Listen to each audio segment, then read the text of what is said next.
போட்டித் தேர்வுக்கு தயாராகி கொண்டிருக்கும் தமிழ்நாட்டு தம்பி தங்கைகளுக்கு அன்பு வணக்கம். நான் டாக்டர் சங்கர சரவணன், முதல்வர், அகில இந்திய குடிமைப்பணி பயிற்சி மையம். நம்ம எய்ம் டிஎன் சேனலில் டிஎன்பிஎஸ்சி தேர்வுகளுக்கான திருக்குறள் பார்த்துட்ருக்கோம். சில திருக்குறள் அதிகாரங்கள் டிஎன்பிஎஸ்சி தேர்வுக்கும் பயன்படும், யூபிஎஸ்சி தேர்வுக்கும் பயன்படும். யூபிஎஸ்சியினுடைய தமிழ் ஆப்ஷனல் சப்ஜெக்டில் உங்களுக்கு வரக்கூடியதாக இருக்கும். இது சில அதிகாரங்கள் திருக்குறள் ஜென்ரல் ஸ்டடீஸில் டிஎன்பிசியில் கேட்கக்கூடிய அதிகாரங்கள். அந்த அடிப்படையில் தான் நம்ம பார்த்துட்ருக்கோம். ஏற்கனவே 8 அதிகாரங்கள் பார்த்துருக்கோம். 4 வகுப்புகள் முடிஞ்சிருக்கோம். ஒரு வகுப்புக்கு 2 அதிகாரங்கிற முறையில் பார்த்துட்ருக்கோம். இன்றைக்கு நாம் பார்க்கக்கூடிய திருக்குறள் 5வது வகுப்பு. இன்றைக்கு நாம் பார்க்கக்கூடிய 2 அதிகாரங்கள் வந்து நட்பு அப்படிங்கிற அதிகாரமும் வாய்மைங்கிற அதிகாரமும். இந்த 2 அதிகாரத்தில் எந்த மாதிரி கேள்விகள் வந்திருக்கு அப்படின்னு பார்ப்போம். அந்த அதிகாரத்தில் உள்ள 10 குறள்களையும் நம்ம பார்க்கலாம். முதல் நட்பு அதிகாரத்தில் முதல் குறள், செயற்கரிய யாவுள நட்பின் அதுபோல் வினைக்கரிய யாவுள காப்பு. நட்பை போல் செய்து கொள்வதற்கு அரிய உறவுகள் எவையும் இல்லை. அந்த நட்பை போல செய்கின்ற செயலுக்கு சிறந்த பாதுகாப்பு வேறு எவையும் இல்லை. அதாவது நட்பினுடைய சிறப்பை சொல்லுகிறார் அந்த குறள்ல. செயற்கரிய யாவுள நட்பு, செயற்கரிய செய்தல் அப்படின்னு சொல்றோம்ல, நட்பு செய்தல் அப்படிங்கிறது வந்து ஒரு செயற்கரிய செயல் அப்படின்னு சொல்றாரு. இதை வந்து ஒரு கேள்வியாக கூட கேட்கலாம். செயற்கரிய செயல் என்று வள்ளுவர் எதை சொல்கிறார்? அன்பு, அருள், நட்பு, பண்பு அப்படின்ட்டு. இந்த வார்த்தை செயற்கரியங்கிற வார்த்தை வந்து மற்ற அதிகாரங்கள் இல்லை, இந்த அதிகாரத்தில் தான் பயன்படுத்தப்பட்டிருக்கு. அப்படின்னா செயற்கரிய செயல் என்பது எதுன்னா இந்த இடத்துல நட்பு. செயற்கரிய யாவுள நட்பு. ஏன்னா நட்பாக இருக்கிறது அப்படிங்கிறது ரொம்ப ஒரு சில பேருக்கு நண்பர்களே இருக்க மாட்டாங்க. இன்ட்ரோவெட் எக்ஸ்ட்ரோவெட்னு சொல்லுவாங்க. இன்ட்ரோவெட் அப்படின்னா அகவய மனிதர்கள், அதிகமாக மற்றவங்களோடு கலந்து பேசி பழகாதவர்கள். மற்றவங்களோடு கலந்து பேசி பண்பு கொண்டவர்கள் வந்து எக்ஸ்ட்ரோவெட்னு சொல்லுவாங்க. எக்ஸ்ட்ரோவெட்டாக இருந்தால் தான் நமக்கு நிறைய ஃப்ரெண்ட்ஷிப், அந்த ஆர்ட் ஆஃப் டெவலப்பிங் ஃப்ரெண்ட்ஷிப் அப்படின்லாம் நிறைய செல்ஃப் இம்ப்ரூவ்மெண்ட் புக்ஸ் இருக்குது. எப்படி மற்றவர்களோடு நட்பை ஏற்படுத்தி கொள்வது அப்படின்னு சொல்லிட்டு. நம்ம நட்பு ஏற்படுத்தி கொள்வதற்கு முன்னால் வள்ளுவர் வந்து நட்புக்கு ரொம்ப முக்கியத்துவம் கொடுக்குறார். நட்புக்கு தான் வந்து 5 அதிகாரம் வகுத்திருக்கார். நட்பு, நட்பு ஆராய்தல், தீநட்பு, கூடா நட்பு, பழமை அப்படின்னு 5 அதிகாரங்கள் வகுத்திருக்காரு. 50 குறட்பாக்கள் எழுதியிருக்காரு. இல்லை நட்புங்கிற அதிகாரம் நமக்கு இருக்குது. மற்ற அதிகாரங்களையும் நீங்கள் ஆர்வத்தோடு படிக்கலாம். நட்பை தேர்ந்தெடுப்பது எப்படி அப்படின்னு நட்பாராய்தலில் சொல்லியிருப்பார். தீநட்பு அப்படிங்கிறது வந்து ஒருத்தர் நல்லவராக இருப்பார், இன்னொருத்தர் கெட்டவராக இருப்பார், அது தீநட்பு. கூடா நட்புன்னா ரெண்டுமே கெட்டது.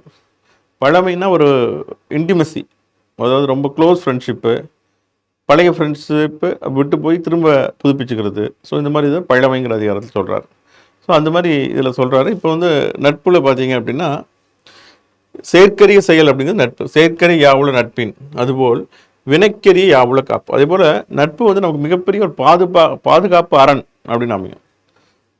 ஜெனரலி ஒரு 2 விஷயம் சொல்லுவாங்க. சொந்தம், பந்தம் அப்படின்னு ஒரு வார்த்தை இருக்கு இல்லையா. சொந்தம் அப்படிங்கிறது வந்து நம்மளுடைய அப்பா, அம்மா, அண்ணன், தம்பி, தங்கை, இவங்களாம் வந்து சொந்தம்.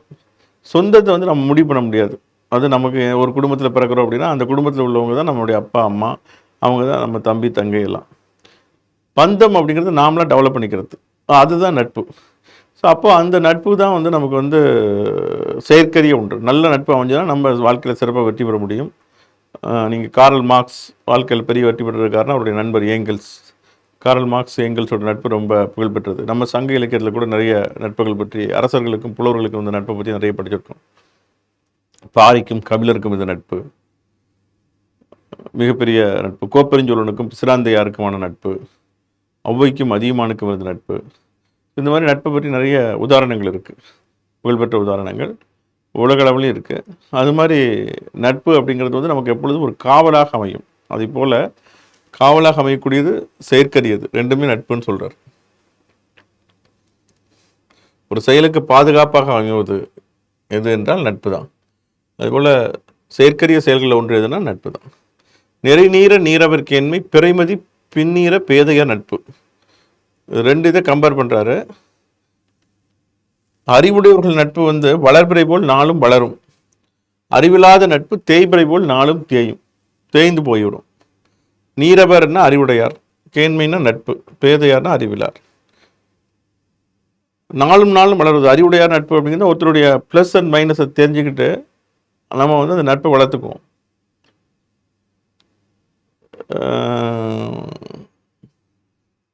அறிவிலிகள், ஒரு ஆய்ந்து பார்க்கக்கூடிய திறன் இல்லாதவர்கள், பேதையர்கள் அப்படின்னா ஒருத்தருடைய ப்ளஸ் மைனஸ் அனலைஸ் பண்ணும்போது சில சில விஷயங்கள் நமக்கு வந்து ஒத்து வராது அப்படின்னு சொல்லும்போது நமக்கு வந்து சில பண்புகள் தெரியும். ஏன்னா நிறை குறை ரெண்டு பேருமே இருக்கும் ஒருத்தர்கிட்ட.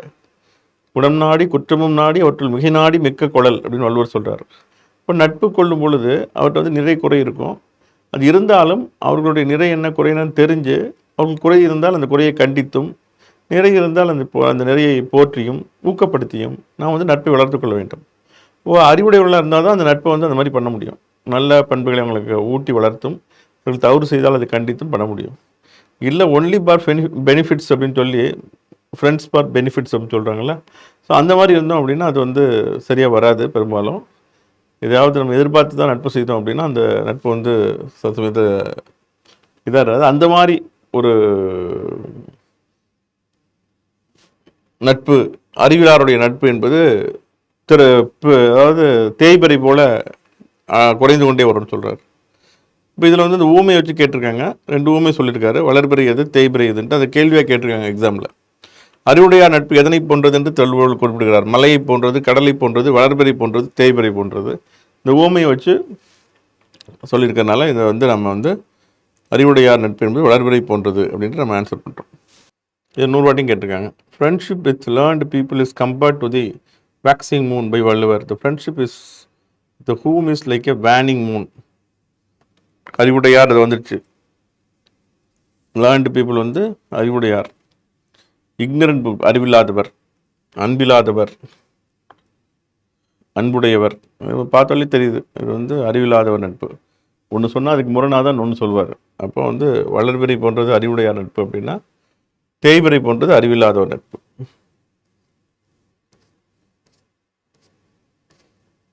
நவில்தோறும் நூல் நயம் போலும் பயில்தோறும் பண்புடையாளர் தொடர்பு.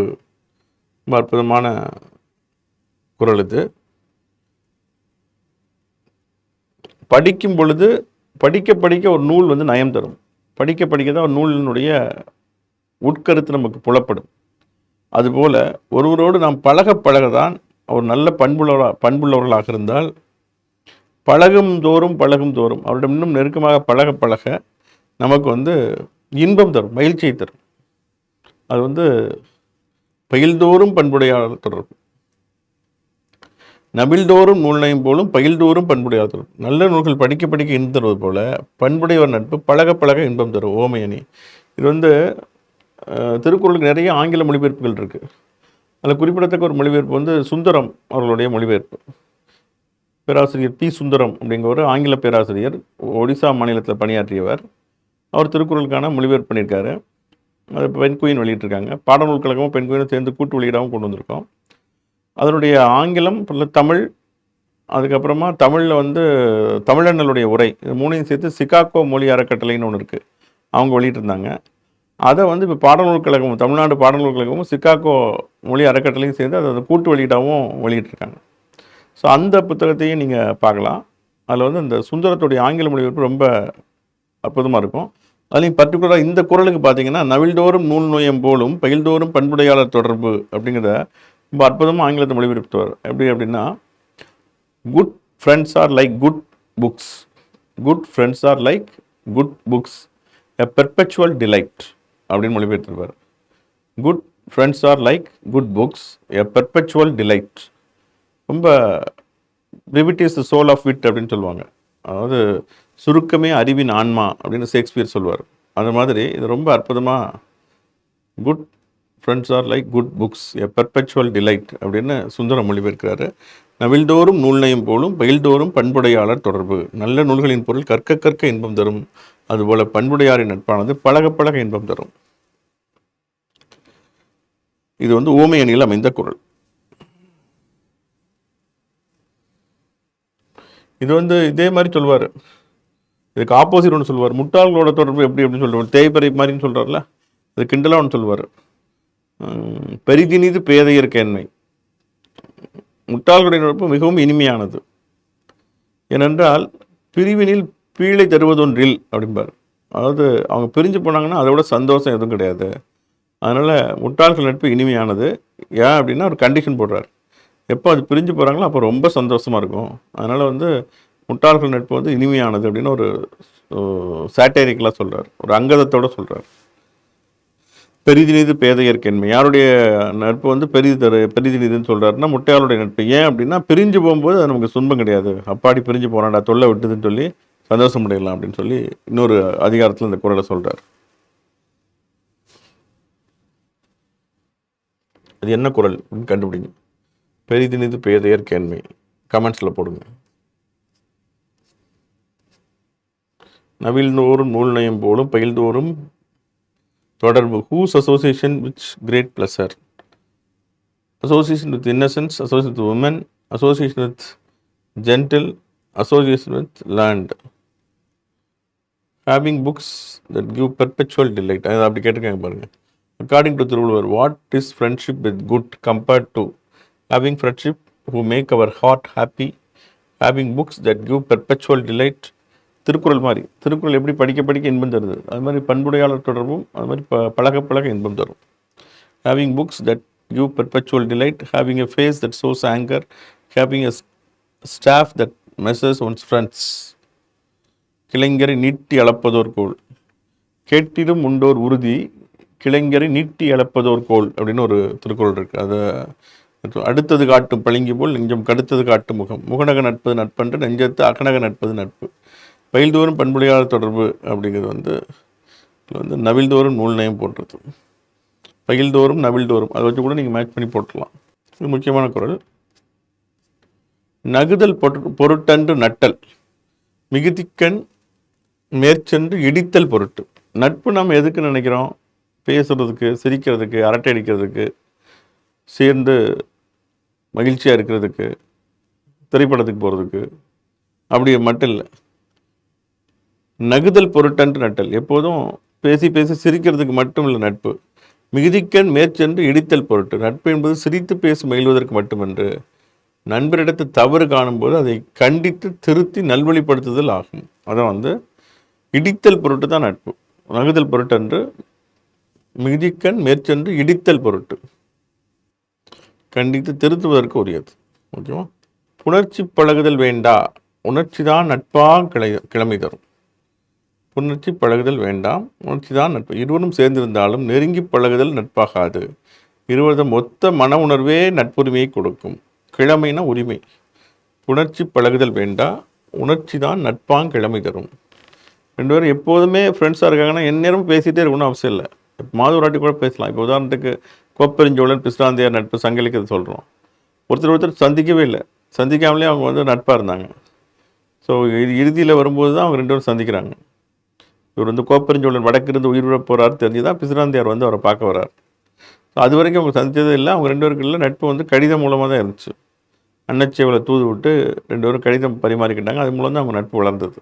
ரெண்டு பேரும் ஒருத்தர் கேள்விப்பட்டிருக்காங்க, அவங்களுடைய பண்புகளை பற்றி அவங்க பண்புகளை தெரிஞ்சிருந்தாங்க. சங்க இலக்கியம் சொல்லக்கூடியது. புணர்ச்சி பழகுதல் வேண்டா, உணர்ச்சி தான் நட்பாம் கிளம்புதை. அதாவது ஒரே மாதிரியான எண்ணங்கள், ரெண்டு பேருக்கும் ஒரே மாதிரியான எண்ணங்கள் இருந்தால் அதான் வந்து சோல்மேட் அப்படின்னு சொல்லுவாங்க. ரெண்டு பேருக்கும் ஒரே விதமான எண்ணங்கள் இருக்கணும், ஆன்மா ரீதியான நட்பு அப்படின்னு சொல்கிறோம். ஸோ அந்த மாதிரியான ஒரு நட்பு இருந்ததுன்னா நம்ம பேசணும்னு கூட அவசியம் இல்லை. அந்த நட்பு வந்து சிறந்த நட்பாக இருக்கும். உணர்ச்சி தான் நட்பாம் கிழமை தரும். புணர்ச்சி பழகுதல் வேண்டாம், உணர்ச்சி தான் நட்பாம் கிழமை தரும். இது ரொம்ப ரொம்ப முக்கியமானது. இது ரெண்டுமே சொல்கிறார் பாருங்க. அதாவது மூணாவது குறளில் சொல்கிறது ஒரு விதமான நட்பு, ஐந்தாவது குறளில் சொல்கிறது ஒரு மாதிரி நட்பு. மூணாவது குறளில் சொல்கிறது என்னென்னா பண்புடையாளர் தொடர்பு. பயில்தோறும் பண்புடையாளர் தொடர்பு அப்படின்னு சொல்கிறார். படிக்க படிக்க புத்தகம் எப்படி மகிழ்ச்சி தருமோ அதுபோது பண்புடையவருடைய பழக்கம் வந்து நமக்கு வந்து எப்போதும் மகிழ்ச்சி தந்து கொண்டே இருக்கும். அப்போ நிறைய பேசிகிட்டே இருக்கும் சில ஆள்கிட்ட. அது ஒரு விதமான நட்பு. இப்போ நவில்தோறும் நூல் நயம் போலும் பயில்தோறும் பண்புடையாளர் தொடர்பு. பண்புடையவர்களோட தொடர்ந்து பேசிக்கிட்டே இருப்போம். அப்போ வந்து நமக்கு அது மகிழ்ச்சியாக இருக்குது. அந்த மாதிரியான நட்பு ஒன்று, அது ஒரு வகை. ஐந்தாவது குறளில் சொல்லக்கூடியது ஒரு விதமான நட்பு. நம்ம வந்து பேசணும்னு அவசியம் இல்லை, ஆனால் வந்து ரெண்டு பேருக்கும் ஒத்த உணர்ச்சி உண்டு. ரெண்டு பேருக்கும் வந்து முதல்ல சொல்கிறார்ல, தன்னை காக்கக்கூடிய நல்ல நண்பர்கள் அப்படின்னு சொல்கிறார்ல, அந்த மாதிரி நண்பர்கள் அப்படி இருக்கும் பொழுது அவங்க வந்து ரெகுலராக பேசணும்னு அவசியம் இல்லை. அவங்கள பற்றி ஒருத்தருக்கு தெரியும். அவங்க தான் வந்து கிழமைனா உரிமை உள்ள நண்பர்கள். அப்படிங்கும்போது இந்த மாதிரியான நட்பும் உண்டு. ஸோ எந்த கேட்டகரி ஆஃப் ஒவ்வொருத்தருக்கு பல கேட்டகரி ஆஃப் ஃப்ரெண்ட்ஸ் இருப்பாங்க. ஸோ அந்த 3வது கேட்டகரியில் உள்ள ஃப்ரெண்டு ஒரு கேட்டகரி, இந்த 5வது கேட்டகரியில் உள்ள ஃப்ரெண்டு ஒன்று, 4வது கேட்டகரியில் உள்ள ஃப்ரெண்டு வந்து இடித்துரைக்கிறவர், தப்பு செய்யும்போது கண்டிக்கிறவர். அது யார் வேணாலும் கண்டிக்கலாம். இப்போ 3வது கேட்டகரியாக இருந்தாலும் சரி, 5வது கேட்டகரியாக இருந்தாலும் சரி, 4வது கேட்டகரியில் ஃபிட்டின் ஆவாங்க. ஸோ இந்த மாதிரி நட்பை வந்து நீங்கள் ஞாபகம் வச்சுக்கிறதுக்கு அதில் வந்து என்னென்ன பண்புகள் சொல்லியிருக்காங்க அப்படிங்கிறத ஆராய்ந்து பார்த்து நீங்கள் ஞாபகம் வச்சுக்கணும்.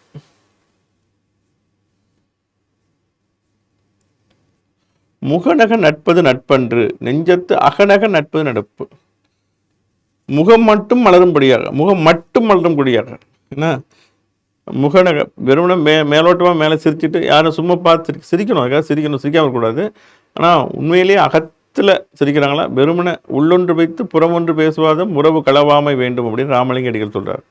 அது மாதிரி இல்லாமல் மேம்போக்காக சிரிச்சுட்டு சிரிச்சே கழுத்தெடுத்துருவாங்க அப்படின்னு சில பேர் சொல்லுவாங்க. ஆனால் வந்து உள்ளே பார்க்குறதுக்கு நல்லா சிரிப்பாங்க, உள்ளே ஃபுல்லாக விஷம் அப்படிம்பாங்க. ஸோ அந்த மாதிரிலாம் இல்லாமல் முகநக நட்பது நட்பன்று, நெஞ்சத்து அகநக நட்பது நட்பு. முகம் மட்டும் மலரும்படியாக நட்பு கொள்வது நட்பாகாது, உள்ளம் மகிழும்படியாக அன்பு கொள்வதே சிறந்த நட்பு. ஸோ இந்த குறள் நான் ஏற்கனவே சொன்னேன், குறிஞ்சீர் வண்ணம் எல்லாமே குறில் எழுத்துக்கள் மட்டுமே இருக்குதில்ல, நெடில் எழுத்து ஒன்று கூட கிடையாது. முகநக நட்பது நட்பன்று, நெஞ்சத்து அகநக நட்பது நட்பு. முகம் நக, முகநக முகம் மலர, அகம் உள்ளம். அழிவினவை நீக்கி ஆர் உய்த்து, அழிவின்கண் அல்லல் உழப்பதாம் நட்பு. அழிவை தரும் துன்பங்களிலிருந்து நண்பனை விலக்கி, அழிவினவை நீக்கி, ஆர் உய்த்து, ஆர் உய்த்துனா நல்ல வழியை காட்டி அவனை நல்வழியில் செலுத்துதல் வேண்டும்.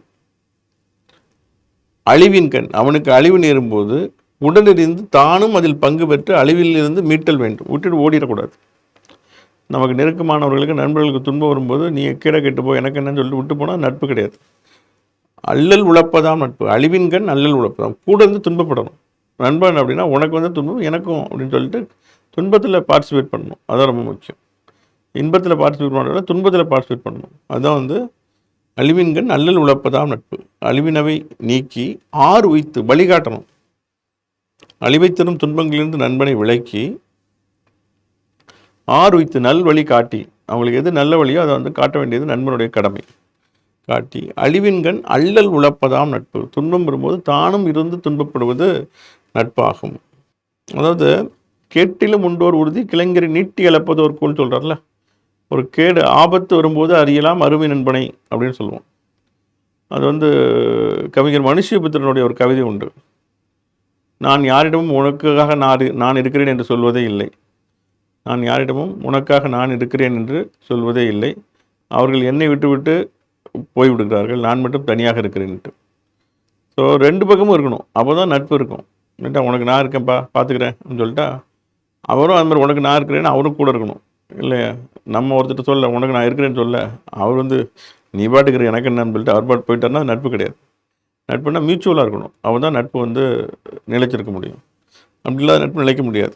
ஸோ நீங்கள் இந்த இதை படிக்கும் பொழுது, கவிதைகளை வாசிக்கின்ற பொழுது, நவீன கவிதைகளை வாசிக்கின்ற போது கூட நீங்கள் வந்து திருக்குறளை வந்து தொடர்புபடுத்தலாம். இது என்ன வள்ளுவருடைய சிந்தனை எப்படி இருக்குது, இந்த கவிதை இப்போ இன்றைய காலத்துக்கு எழுதப்பட்ட கவிதை, இது வந்து திருக்குறளோடு எப்படி தொடர்புபடுத்துகிறோம் அப்படின்னா திருக்குறளை நினைவு வைத்துக் கொள்வதற்கு உங்களுக்கு சிரமமாக இருக்காது. அழிவினவை நீக்கி ஆறு உய்த்து, அழிவின்கண் அல்லல் உழப்பதாம் நட்பு. அல்லல்னா துன்பம் உங்களுக்கு தெரியும், ஆறுனா நல்வழி, வழிகாட்டி செலுத்தி. உடுக்கை இழந்தவன் கைபோலே அங்கே இடுக்கண் களைவதாம் நட்பு. இது ரொம்ப முக்கியமான குறள். அடிக்கடி இந்த குறள் நீங்கள் பார்த்துருப்பீங்க, டிஎன்பிஎஸ்சி எக்ஸாமில் அதை அடிக்கடி கேட்பாங்க. இதில் வள்ளுவர் வந்து ரொம்ப அவருடைய சிறப்பு என்ன அப்படிங்கும்போது, உடுக்கை அப்படின்னு போட்டார் பார்த்தீங்களா, உடுத்தக்கூடியது அப்படின்னு சொன்னார். உடுக்கை இழந்தவன் கைபோலே அங்கே இடுக்கண் களை, உடுத்தி ஆடை நழுவும் போது தன்னெறியாமல் கையானது தானே சென்று காக்கும். அதுபோல நண்பன் துன்புறும் போது விரைந்து சென்று அவனை துன்பத்திலிருந்து காப்பதே நட்பு. If does your dress does slip the hands to rush into help, so does should be says Thiruvalluvar. உடுக்கை இழந்தவன், உடுக்கை அப்படிங்கிறதுல வந்து வள்ளுவர் மறை வைரமுத்து உரை அந்த புத்தகத்தில் வைரமுத்து அவர்கள் உரை எழுதும்போது என்ன சொல்வார் அப்படின்னா, திருக்குறளையே காலம் கடந்துக்கு இந்த குறள் அவர் அடிக்கடி சொல்வார். உடுக்கை அப்படிங்கிற வார்த்தையை வள்ளுவர் பயன்படுத்தியிருக்காரு. அவர் வந்து இதை வேட்டி அப்படின்னோ ஒரு எந்த உடை அப்படின்னு துண்டுன்னோ ஏதோ சொல்லாமல் அந்த உடுக்கை, உடுக்கைங்கிறது எல்லா காலத்துக்கும் இருக்கும். அது வந்து நீங்கள் இப்போ வந்து அன்றைக்கி வேட்டிட்டு இன்றைக்கி மாறி வந்து ட்ரௌசராக இருக்கலாம், பேண்ட்டாக இருக்கலாம். சின்ன வயசில் ட்ரௌசர் போடுவோம், அப்புறம் பேண்ட் போடுவோம், ஷார்ட்ஸ் போடுவோம், எதுனாலும் மாற்றிக்கிட்டே இருப்போம். அது மாதிரி லேடிஸாக இருக்கிறவங்களும் ட்ரெஸ் மாறிக்கிட்டே இருக்கும். ஸோ அப்போ வந்து உடுக்கை அப்படிங்கிறது பொது எல்லாருக்குமே வந்து உடுக்கை அப்படிங்கிறது உடுத்துவது உடுக்கை. உடுக்கை அப்படின்னா காலத்துக்கு மாறாது. அதில் காலத்துக்கு மாறாத விஷயத்தான் வள்ளுவர் பேசுவார் அப்படிங்கிறது அவர் பயன்படுத்திய சொற்களே உதாரணம். உடுத்தக்கூடியது அப்படிங்கிற வார்த்தையை தான் பயன்படுத்தியிருக்காரு. என்ன உடுத்துவாங்க அப்படின்னு பயன்படுத்தலை. அது வந்து காலத்துக்கு காலம் மாறிடும் அப்படிங்கிறனால அவர் வந்து பொது சொற்களை பயன்படுத்தியிருக்காரு. அதனால் உடுக்கைங்கிற சொல் தான் இதில் முக்கியம். உடுக்கை இழந்தவன் கை போலே அங்கே இடுக்கண் களைவதாக நட்பு. விரைந்து வந்து உடுக்கை இழந்த உடனே நம்ம கை வந்து எப்படி வந்து நமக்கு மானத்தை காப்பதற்கு விரைந்து உதவுகிறதோ அதே போல் நண்பனுக்கு துன்பம் ஏற்படுகின்ற பொழுது உடனே வந்து உதவும் தான் நண்பன். அதாவது இது வந்து இன்னும் ஒரு நுட்பமான பொருள் கூட சொல்லுவாங்க. இதனுடைய முக்கியமான என்னென்னா மானத்தை காப்பாற்றுதல். ஸோ மானத்துக்கு ஏதாவது ஒரு கேடு வந்துடுச்சு அப்படின்னா கை வந்து உடனடியாக வந்து அவமானப்படாமல் காப்பாற்றுது.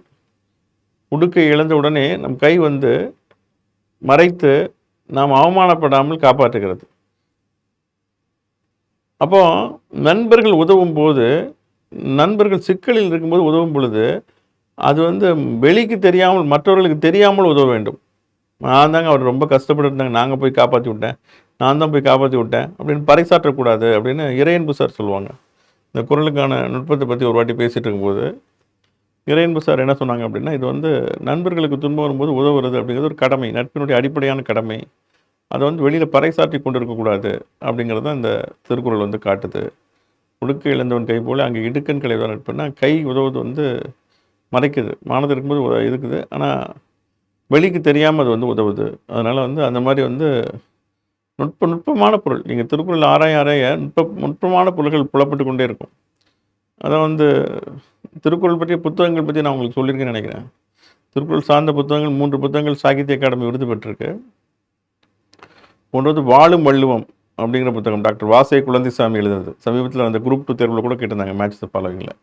வாழும் வள்ளுவங்கிறது டாக்டர் வாசை குழந்தைசாமி அவர்கள் எழுதிய புத்தகம். அவர் வந்து அண்ணா பல்கலைக்கழகத்தின் துணைவேந்தராக இருந்திருக்காரு, இந்திரா காந்தி பல்கலைக்கழகத்தினுடைய துணைவேந்தராக இருந்திருக்காரு, ஓப்பன் யூனிவர்சிட்டி இந்திரா காந்தி திறந்தவெளி பல்கலைக்கழகம் டெல்லியில் இருக்கு இல்லையா, அதுக்கும் துணைவேந்தராக இருந்திருக்காரு. அவர் எழுதிய புத்தகம் வாழும் வள்ளுவம், சாகித்ய அகாடமி விருது பெற்ற புத்தகம். திருக்குறள் நீதி இலக்கியம்னு திருநாவுக்கரசு அவங்க ஒரு எழுதின புத்தகம், அதுவும் சாகித்ய அகாடமி விருது பெற்ற புத்தகம். ஒரு வணக்கம் வள்ளுவ அப்படின்னு சொல்லி ஈரோடு தமிழன் எழுதின புத்தகம், அதுவும் சாகித்ய அகாடமி விருது பெற்றது. திருக்குறளை பற்றி எழுதி சாகித்ய அகாடமி விருது பெற்ற புத்தகங்கள் இந்த 3 புத்தகங்கள் இருக்குது. இந்த திருக்குறளை பற்றிய புத்தகங்கள் பற்றி நீங்கள் தெரிஞ்சு வச்சுக்கோங்க. அதுலேயும் அவர் வாசைக்கு அவர்களும் சொல்வார், அந்த வார்த்தைகளை வந்து அவர் வந்து பொதுத்தன்மையோடு உள்ள வார்த்தைகளை அதிகம் பயன்படுத்தியிருக்கார் அப்படின்ட்டு. அந்த அடிப்படையில் இது ரொம்ப முக்கியமானது. இந்த கேள்வி கேட்டிருக்காங்க பாருங்கள், உடுக்கெழுந்தவங்க ஒரு துன்பத்தை எது போக்குவதாக கூறுவார் ஃப்ரெண்ட்ஷிப். இந்த ஓமையால் விளக்கப்படும் பொருள் சில சமயம் தமிழில் கேட்பாங்க. இது வந்து உடுக்க இழந்தவன் கை போலே ஒரு துன்பத்தை எது போக்குவதாக கூறுவார். அங்கே இடுக்கண் களைவதான் நட்புனா உடுக்க இழந்தவனுக்கு உதவக்கூடியது, உதவுதல் அப்படிங்கிற அர்த்தத்தில் எடுத்துக்கலாம். இதை விரைந்து அப்படிங்கிற அர்த்தத்துலையும் எடுத்துக்கலாம். உதவுதலை குறிக்குதா விரைந்து கொடுக்குதான்னு கேட்டால் உதவுதல் மட்டும் ஆப்ஷன் இருந்தால் உதவுதல் போடலாம். உதவுதல் இருக்குது, விரைந்து உதவுதல் அப்படின்னா அது போடலாம். விரைந்து அப்படிங்கிறது அங்கே முக்கியம். உடுக்க இழந்தவன் கை போலே அங்கே இடுக்கண் களைவதான் நட்பு. விரைந்து வந்து உதவுதல் அப்படின்னு அர்த்தம். அதுக்கு தக்கன நம்ம பார்த்து ஆன்சர் பண்ணணும். நட்பிற்கு வீற்றிருக்கு யாதனின் கொட்பின்றி ஒள்ளும் வாய் ஊன்றும் நிலை. வீற்றிருக்கை, நட்பிற்கு வீற்றிருக்கை என்ன போடுறார் பாருங்க, ஒரு சிம்மாசனம். நட்பிற்கு வீற்றிருக்கை யாதனின் கொட்பின்றி ஒள்ளும் வாய் ஊன்றும் நிலை. நட்புக்கு சிறந்த நிலை எதுவென்றால் எப்போதும் வேறுபடுதல் இல்லாமல் இயலும் பொழுதெல்லாம் உதவி செய்து தாங்குதல். ஒரு நாள் செல்லலாம், பல நாள் செல்லலாம், எத்தனை நாள் போனாலும் பல நாள் போல ஆதரிக்கக்கூடிய வள்ளல்கள் என்று சங்க இலக்கியம் பேசும். ஒரு நாள் இருந்தாலும் பல நாள் போனாலும் புலவர்கள் எத்தனை வாட்டி போனாலும் அவர்கள் வந்து முதல் நாள் வந்த மாதிரி எப்படியோ அப்படி ஆதரிப்பாங்க. அப்படிப்பட்ட மன்னர்கள் என்று சங்க இலக்கியத்தில் மன்னர்களுடைய சிறப்பை பேசுவோம். அது மாதிரி நட்புக்கும் அப்படி தான்.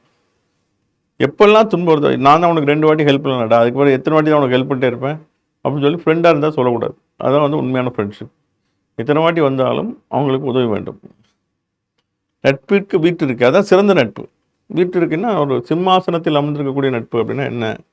நட்புக்கு வீட்டிற்கு யாதனின் கொட்பின்றி எப்போதும் வேறுபாடு இல்லாமல் இயலும் பொழுதெல்லாம் உதவி செய்து தாங்குதல். எப்பப்பெல்லாம் பாசிபிளோ அப்பப்பெல்லாம் உதவணும். அதான் வந்து கொட்பின்றி ஒள்ளும்பாய் ஒன்றும் நிலை. முடிகின்ற பொழுதெல்லாம் எப்பொழுதெல்லாம் இயலுகின்றதோ அப்பொழுதெல்லாம் நாம் வந்து அவர்களுக்கு உதவ வேண்டும். இதுதான் வந்து சிறந்த நட்பு.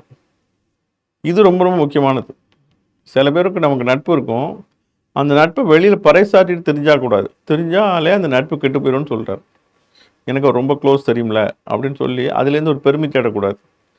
ஏண்டா அப்படிலாம் இல்லைங்க, எல்லாரும் மாதிரி தாங்க எனக்குலாம் அப்படிலாம் இல்லை, நீங்கள் தான் அப்படி சொல்லிக்கிறீங்க, அப்படிலாம் ஒன்றும் கிடையாது.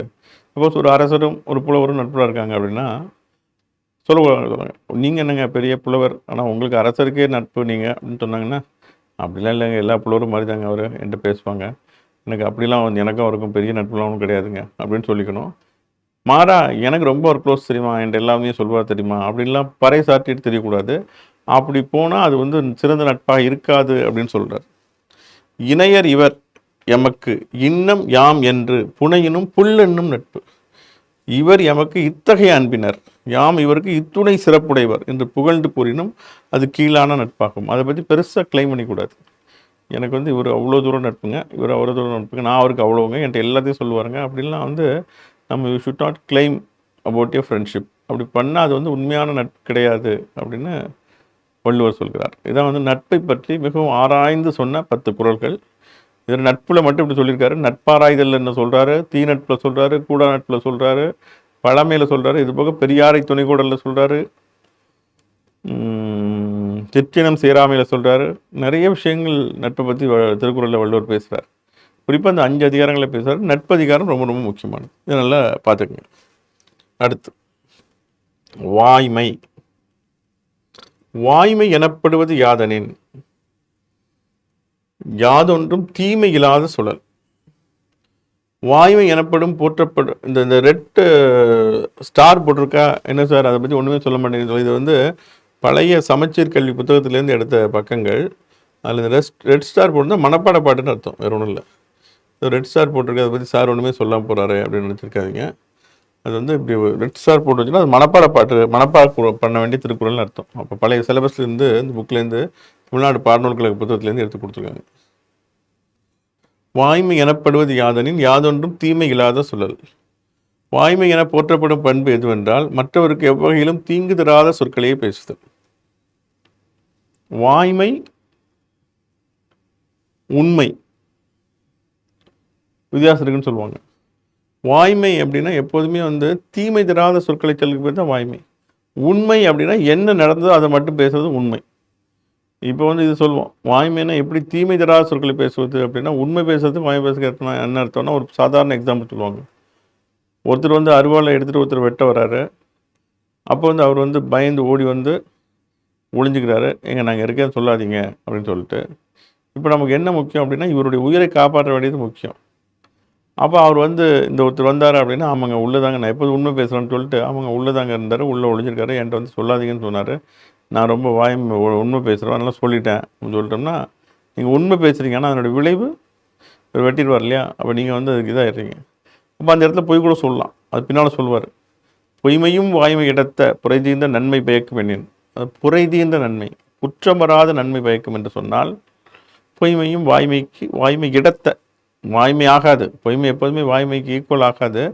பொன் வைக்கிற இடத்துல பூ வைக்கலாம் அப்படின்னு சொல்லுவோம்ல, அந்த மாதிரி பொய்மையும் வாய்மையாக கருதப்படும், வாய்மையாக கருதி கொள்ளலாம். எப்போ அப்படின்னா, புரைதீர்ந்த நன்மை, குற்றமில்லாத நன்மை பயப்பது என்றால் பொய்மையும் வாய்மைக்கு சமமாக கருதப்படும்.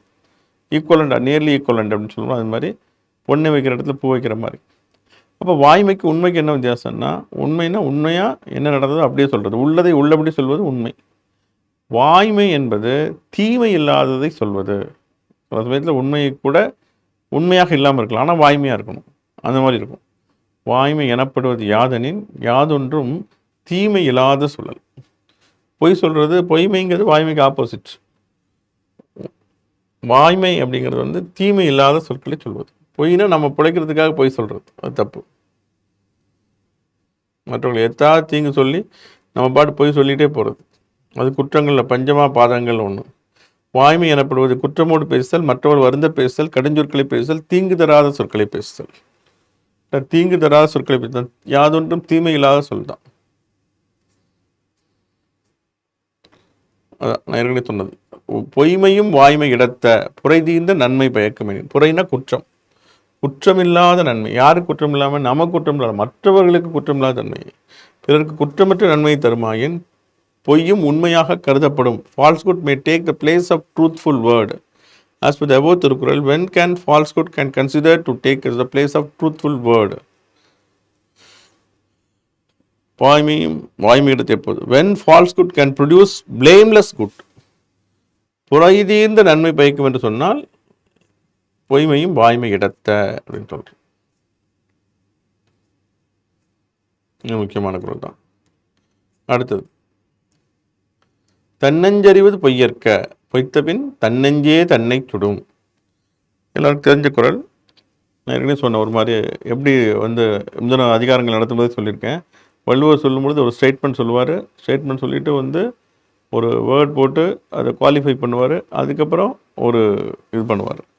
அவங்க பேராசிரியர் பல்வின் சுல்தானா அவர்கள் இந்த இதை கருத்தை அடிக்கடி சொல்லுவாங்க.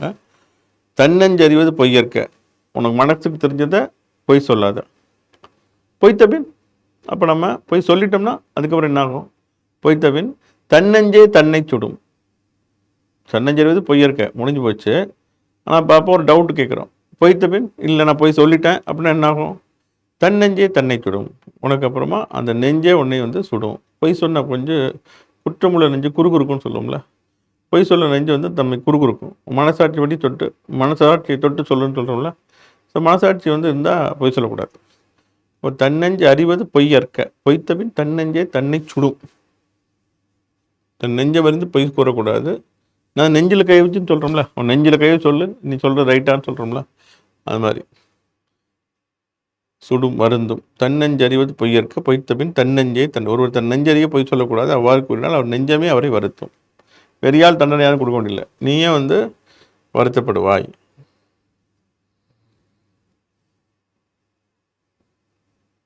அது இந்த குரல்லாம் பார்த்தீங்கன்னா 2000 வருஷத்துக்கு முன்னாடி எழுத மாதிரியே இருக்குல்ல. ஒரு வார்த்தை கூட கடினமான வார்த்தை கிடையாது. தன்னஞ்சு அறிவது பொய்யற்க பொய்த்தபின் தன்னெஞ்சே தன்னை சுடும். ஒரு 2ஆம் வகுப்பு குழந்தை படித்தா கூட படிக்கிற மாதிரி இருக்குது. இப்போ திருக்குறளை பற்றி சொல்லும்பொழுது நான் ஒரு உரையில் குறிப்பிட்டேன், 2K book for 2K kids அப்படின்னு சொல்லிட்டு. 2000 வருடங்களுக்கு முன்னால் எழுதப்பட்ட குறள் இருந்தாலும் இன்றைக்கு 2K கிட்ஸ், 2000க்கு அப்புறம் பிறந்த குழந்தைகளை 2K கிட்ஸ்ன்னு சொல்கிறோம். So Thirukkural 2K book for 2K kids அப்படின்னு நான் ஒரு வாட்டி ஒரு உரை பேசினேன். ஏன் அப்படின்னா அடிக்கடி நான் திருக்குறளை பற்றி சொல்லும்போது இந்த கருத்து சொல்லுவேன். இன்றைய குழந்தைகளுக்கும் புரிகிற மாதிரி இன்றைய குழந்தைகளும் பெற்றுக்கொள்ளக்கூடிய ஒரு அறிவு செல்வமாக திருக்குறள் இருக்கிறது. எளிமையாக இருக்கிறது. நம்ம தமிழ் மொழி நாமக்கல் கவிஞர் சொல்வார், பற்பல ஆண்டுகள் இப்பாரினில் ஈண்டரம் பூண்டவள் அற்புதம் இன்னமும் கண்ணியே அழகு தரும் தமிழ் அன்னையே அப்படின்ட்டு. தமிழ் மொழி இளமையான மொழி அப்படின்னு எப்படி சொல்கிறோம்? 2000 வருஷம் ஆச்சு. இருந்தாலும் அந்த வார்த்தைகள் இன்றைக்கும் புழக்கத்தில் இருக்குது.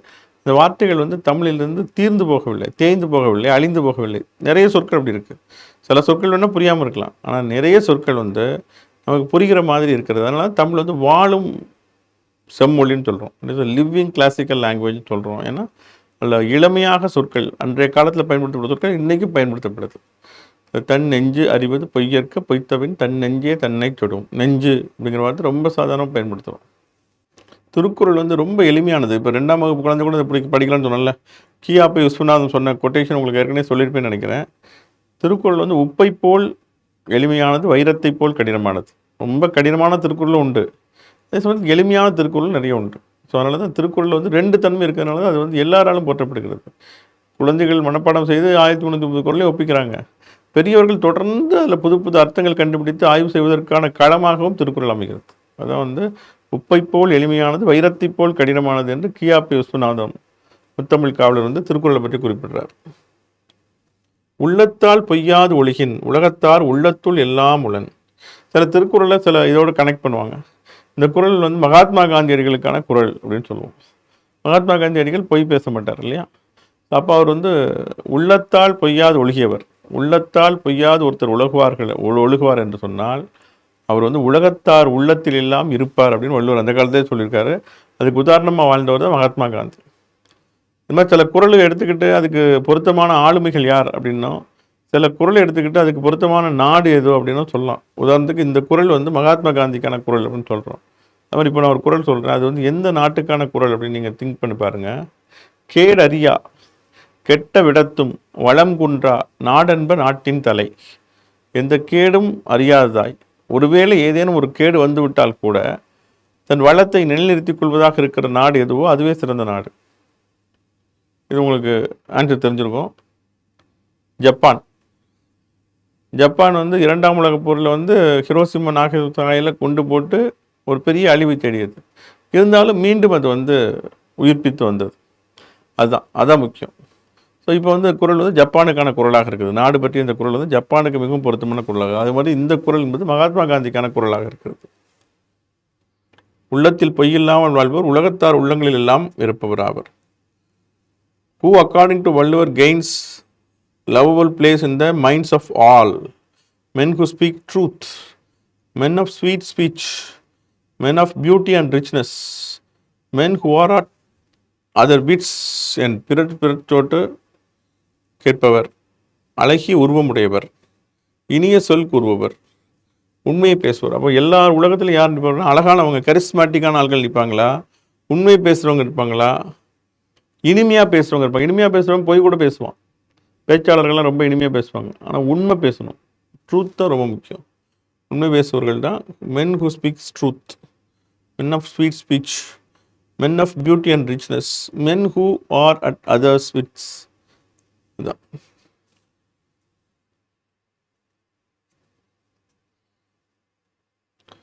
மனத்தோடு வாய்மை மொழியின் தவத்தோடு தானம் செய்வாரின் தலை. உண்மை பேசுபவர்கள் யாருக்கு ஈக்குவல் அப்படின்னா தவம் செய்பவர்களுக்கு சமமானவர்கள். மனத்தோடு வாய்மை மொழியின், மனத்தில் பொருந்திய வாய்மை பேசுவது, தன்னஞ்சறியது பொய்யற்கன்னு சொல்கிறாங்களா, அது மாதிரி மனத்தோடு பொருந்திய வாய்மை பேசுபவன் தானம் தவம் செய்கிறவர்களை காட்டிலும் உயர்ந்தவனாக கருதப்படுவான். மனத்தோடு வாய்மை மொழியின் தவத்தோடு தானம் செய்வாரின் தலை. அதாவது தவம் செய்கிறவங்க அப்படின்னா முனிவர்கள், தானம் செய்பவர்கள் அப்படின்னா கொடைவள்ளல்கள். கொடைவள்ளல்களை விடவும் துறவிகளை விடவும் சிறந்தவன் யார் அப்படின்னா மனசாட்சிப்படி பேசுகிறவன், பொய் பேசாதவன். அவன் வந்து துறவிகளை விடவும் கொடைவள்ளல்களை விடவும் சிறந்தவன் யார் என்றால் உண்மை பேசுபவன்.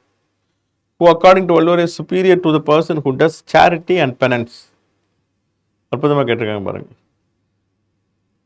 சேரிட்டின்னா கொடைவள்ளல்.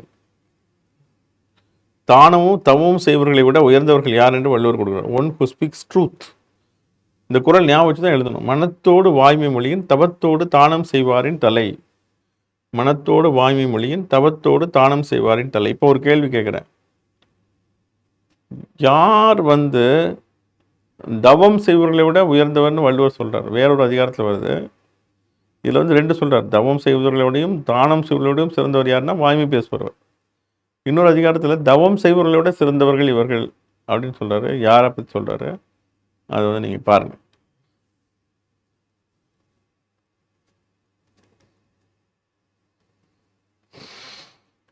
பொய்யாமை என்ன புகழில்லை, எய்யாமை எல்லா அறமும் தரும். பொய் பேசாமை ஒருவனுக்கு எல்லா புகழையும் தரும், அவன் வருந்தாமலே அவனுக்கு எல்லா நலன்களையும் தரும். பொய்யாமை அன்ன புகழ் இல்லை. ஒருத்தனுக்கு புகழ் தரக்கூடியது என்னன்னா பொய்யாமல் இருந்தால் அவனுக்கு வந்து நல்ல புகழ் கிடைக்கும். பொய் சொல்லக்கூடாது. பொய் சொல்லாமல் இருந்தால் அவனுக்கு நல்ல புகழ் கிடைக்கும். எய்யாமை எல்லா அறமும் தரும், அவன் வருந்தாமலே அவனுக்கு எல்லா நலன்களையும் தரும்.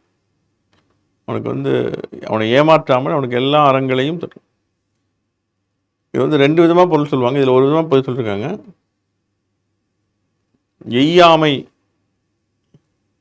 எய்தல், எய்த்தல் அப்படின்னு சொல்லுவாங்க. எய்த்து பிழைக்கும் தொழிலே சரிதானா எண்ணி பாருங்க அப்படின்னு ஒரு திரைப்பட பாடல் உண்டு. எய்த்து பிழைத்தல்னா மற்றவர்கள் ஏமாற்றி பிழைத்தல், பொய் சொல்லுதல், ஏமாற்றுதல். ஏய்யாமை அப்படின்னா ஏமாற்றாமல் இருத்தல். ஏமாற்றாமல் இருந்தால் எல்லா அறமும் கிடைக்கும், பொய் சொல்லாமல் இருந்தால் புகழ் கிடைக்கும் அப்படின்னு எடுத்துக்கணும். நீங்கள் எந்த அறம் செய்யணும்? இப்போ நிறைய அறம் வள்ளுவர் சொல்கிறார். அடக்கமாக இருக்கணும், ஒழுக்கமாக இருக்கணும் அப்படின்னு பல்வேறு அறங்கள் பற்றி சொல்கிறார் வள்ளுவர். பொதுவாக நீதி நூல்கள் வந்து தர்மசாஸ்திரங்கள்னு சொல்லுவாங்க. அறங்கள் வந்து எத்தனை அப்படின்னா 32 அறங்கள் அப்படின்னு சொல்லுவோம். அன்னதானம் பண்ணுறது, வஸ்திர தானம் பண்ணுறது, அதாவது உணவு அளித்தல், ஆடை அளித்தல், கல்வி அளித்தல், அது மாதிரி பல்வேறு விதமான தானங்கள். சோலைகள் அமைத்தல், சுனைகள் அமைத்தல், குளம் வெட்டுறது, மரங்கள் வைக்கிறது, இந்த மாதிரி நிறைய விதமான அறங்கள் இருக்குது. இப்போ நம்ம அந்த சமூகத்துக்கு செய்யக்கூடிய சடங்குகள், சமூகத்துக்கு செய்யக்கூடிய கடமைகள், அதில் நீ எந்த அறமும் செய்யாட்ட கூட பரவாயில்ல, நீ வந்து பொய் சொல்லாமல் இருந்தினா போதும், அதுவே சிறந்த அறம்னு சொல்கிறார். பொய்யாமை ஆற்றின் அறம்பிற செய்யாமை நன்று. 2 வாட்டி அழைத்து சொல்கிறார். பொய்யாமை ஆற்றின், நீ பொய் சொல்லாமல் இருந்தேன்னா வேற அறம் செய்யாட்டாலும் பரவாயில்ல. ஸோ இந்த ஸ்ட்ரெஸ் கொடுக்குற பாருங்கள், ரெட்டை 2 வாட்டி வருது அடுக்கு தொடரில். இந்த அடுக்கு தொடரில் வரும்போது அதனுடைய சிறப்பு வந்து அவருடைய அழுத்தம் வெளிப்படுகிறது. ஒவ்வொரு குறளையும் ஒவ்வொரு உத்தியை பயன்படுத்தியிருக்காரு. இதில் வந்து இந்த 2 வாட்டி சொன்னதில் அவருடைய அழுத்தம் தெரியுது. பொய்யாமை ஆற்றின் அறம்பிற செய்யாமை நன்று. இதுக்கு தான் ஒரு எழுதும்போது இடைவிடாமல் கடைபிடித்தால் சொல்கிறாங்க. பொய்யாமை இப்போ 2 வாட்டி போட்டதுனால பொய் செய்யாமல் என்னும் அறத்தை இடைவிடாமல் கடைபிடித்தால் வேறு எந்த அறங்களையும் செய்ய வேண்டியதில்லை, அதுவே சிறந்த அறம். புறத்தூய்மை நீரான் அமையும், அகத்தூய்மை வாய்மையால் காணப்படும். அகந்தூய்மை வாய்மையால் காணப்படும். புறந்தூய்மை நீரான் அமையும். வெளி தூய்மை வந்து நீரால் அமையும், அகந்தூய்மை வாய்மையால் காணப்படும். இது ரொம்ப முக்கியமான குறள். மேலோட்டமாக பார்த்தா வந்து நமக்கு வந்து எளிமையானதாக தோணும். உடல் தூய்மை தான் நீரால் உண்டாகும், உள்ள தூய்மை வாய்மையால் வெளிப்படும். ஒருத்தர் குளிச்சு நீட்டாக இருக்கான், இருந்தாலும் போய் சொல்கிறான் அப்படின்னா அவனை வந்து நம்ம என்ன பண்ண முடியும்? உனக்கு அகத்தூய்மை இல்லைன்னு அர்த்தம். இன்னொன்று வந்து தூய்மைப்படுத்துகிறோம். இது வந்து வள்ளுவர் வந்து சமணர் அப்படின்னு சொல்லுவாங்க சில பேர். சமணர்னு சொல்கிறவங்க இந்த குறளை வந்து உதாரணம் காட்டுவாங்க. இந்த குறள் வந்து வைதீக நெறிகளுக்கு முரணாக இருக்கிறது. வைதிக நெறிகள் என்னென்னா வந்து புனித நீராட்டுதல் அப்படிங்கிறது ஒரு வைதீக மரபு. வைதீகம் அப்படின்னா என்னென்னா வேதம் சார்ந்ததுன்னு அர்த்தம். அதுதான் வைதீகம் சொல்கிறோம். வைதீக மரபு வேதத்தில் உள்ள நம்பிக்கையின்பால் எழுந்த இது ஃபெய்த், நம்பிக்கை, அதான் வந்து வைதீகம். வைதிக முறைப்படி என்னென்னா இப்போ வந்து ஒருத்தர் வந்து ஒரு புனித குளத்தில் போய் புனித ஆற்றில் போய் நீராடினா அவர்கள் செய்த பாவங்கள் நீங்கும் சொல்கிறோம். ஸோ இது வந்து ஒரு வைதிக நம்பிக்கை. இந்த வைதிக நம்பிக்கை திருக்குறள் மறுதளிக்கிறது. ஏனென்றால் திருக்குறள் அவைதீக மரபில் தோன்றியதுன்னு சொல்கிறாங்க. பழைய காலத்தில் வந்து 2000 வருஷத்துக்கு முன்னால் முக்கியமான தத்துவார்த்தங்கள் அப்படின்னு பார்த்தீங்கன்னா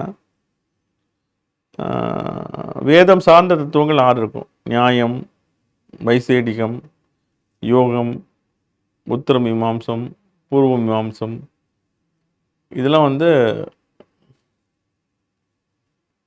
நியாயம், வைசேடிகம், உத்தர மீமாம்சம், பூர்வ மீமாம்சம், இதெல்லாம் வந்து தத்துவங்கள். வேதிக் ஸ்கூல்ஸ் ஆஃப் ஃபிலாசபி 6 தத்துவங்கள் இருக்குது. ஏவேதிக் ஸ்கூல் அப்படின்னா 3 தத்துவங்கள்: சமணம், பௌத்தம், ஆசீவகம். பழைய காலத்தில் ரொம்ப புகழ்பெற்றிருந்த சமணம், பௌத்தம், ஆசீவகம். இந்த வேதாந்த தத்துவங்கள்லேயே, வேதம் சார்ந்த தத்துவங்கள்லேயே எல்லாமே வடமொழி மரபிலிருந்து வந்தவை. நியாயம், வைசேடிகம், யோகம், உத்தர மீமாம்சம், பூர்வ மீமாம்சம், இதெல்லாம் வந்து வைதிக மரபிலிருந்து வடமொழியிலேருந்து வந்தவை. இந்த வைதிக மரபும் தமிழ் மரபும் கலந்து வந்த ஒரு இது வந்து சைவ சித்தாந்தம். சைவ சித்தாந்தம் அப்படிங்கிறது தமிழ் மரபும் வடமொழி மரபும் கலந்து வந்தது. தமிழ் மரபை அதிகம் ஒட்டி இயங்கக்கூடியது சைவ சித்தாந்தம். சைவ சித்தாந்தம் ஒரு பெரிய கான்செப்ட்டு. நம்ம வந்து தமிழ் கல்ச்சர் வகுப்பு பின்னால் வரும்போது நான் உங்களுக்கு சைவ சித்தாந்தம் பற்றி ஒரு நாள் சில கருத்துக்கள் சொல்கிறேன். தேர்வில் என்ன கேட்டிருக்காங்கன்னு பார்த்துட்டு சில கருத்துக்கள் உங்களுக்கு சொல்கிறேன். புற தூய்மை இப்போ வந்து திருக்குறள் வந்து வைதிக மரபுக்கு மாறானதுன்னு சொல்கிறவங்க, இவர் வந்து இந்த புனித நீராடுதலை வந்து இந்த குறளில் மறுத்து சொல்கிறார் அப்படின்னு சொல்லுவாங்க. நீ போய் என்னதான் ஒரு புனித நீராடினாலும் ஒரு குளத்தில் குளித்தாலும் உன்னுடைய புறம் மட்டும்தான் தூய்மையாகும், அகம் ஒன்று தூய்மை ஆகாது. நீ வந்து இந்த மனத்துக்கண் மாசிலன் ஆக வேண்டும், மனத்துக்கண் மாசில்லாதல் அனைத்தரன் ஆகிற நிரப்புற அப்படின்னா அழுக்காறு, அவா, வெகுளி, இன்னாச்சொல், இந்நான்கும் இழுக்காய் இயன்ற தரம் சொல்கிறாங்களா. அறம் சொல்லக்கூடிய இந்த 4 முக்கியமான தூய்மை: அழுக்காறு, அவா, வெகுளி, இன்னாச்சொல். 4 இருந்தால் நீ வந்து தூய்மையாக இருக்க முடியாது. பொறாமைப்பட்டு செஞ்சேன்னா தூய்மையாக இருக்க முடியாதுன்னு சொல்கிறார்.